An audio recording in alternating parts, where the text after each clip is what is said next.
I can imagine no better time to be here together in celebration of solutions and the path forward on climate and the clean energy transition than now.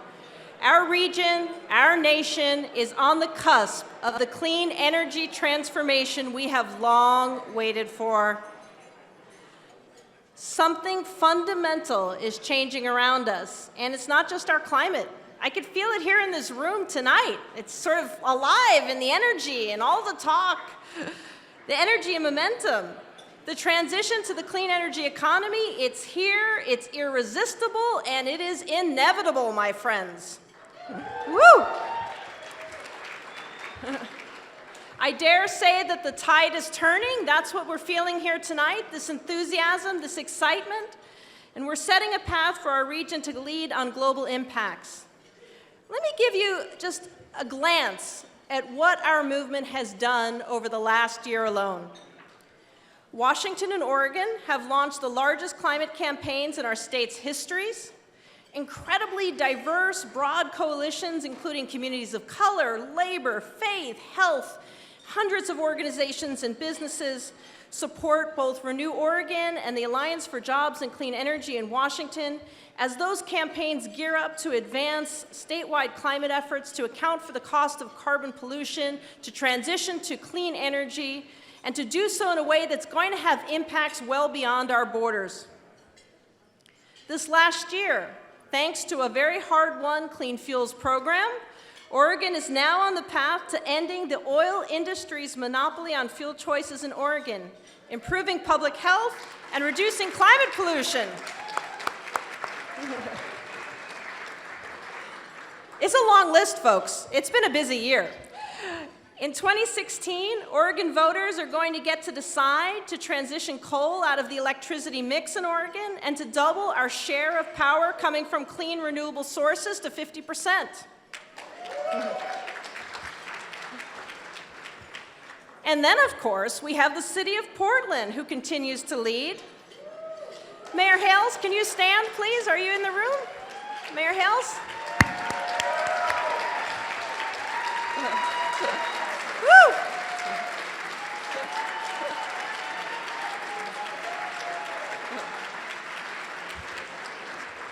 So let's just take stock for a moment of what the city of Portland, under Mayor Hales' leadership, has been able to accomplish this year. They started with an innovative program that discloses energy savings to consumers.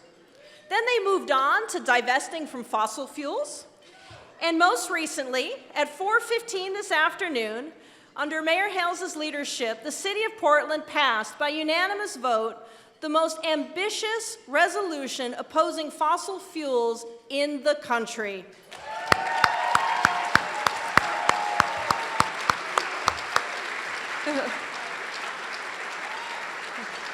Mayor Hales, thank you again for your incredible leadership.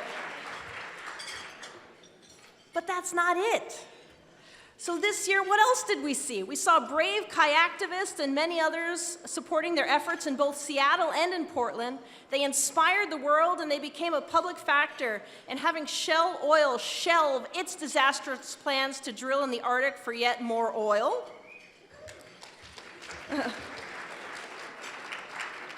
In Washington, Governor Inslee and the Department of Ecology announced a plan to enforce current laws on the books to cut carbon pollution. And then if we look at the federal level, President Obama is taking stronger and stronger action leading up to the Paris climate talks.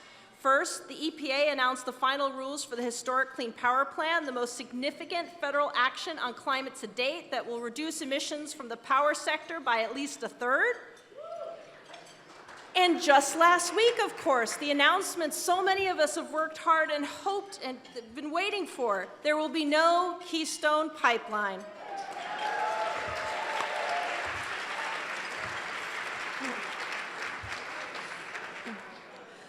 Local, state, and regional actions are adding up and contributing to the momentum nationally and globally to confront the climate crisis. We can, we must, and we will solve the climate crisis. And we can build a new economy powered by clean energy that can support good, family wage-paying jobs and can deliver broadly shared prosperity for the many, not just the few.